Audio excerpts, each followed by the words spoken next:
Here's another Turner Time tip.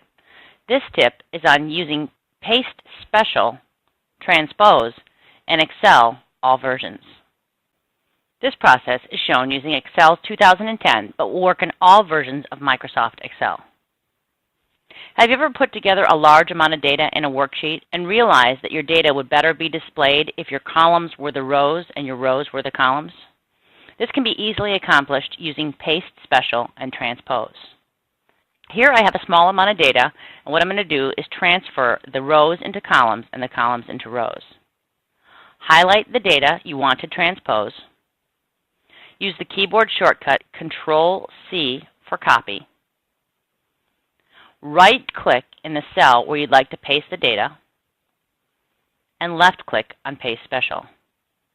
In the Paste Special dialog box, and left-click to place a check mark in Transpose.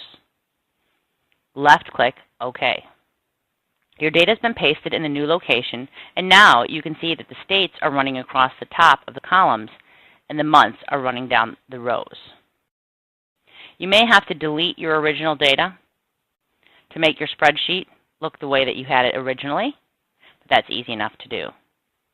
If you have any questions, please email info@getturnertime.com. Thanks for watching and have a productive day.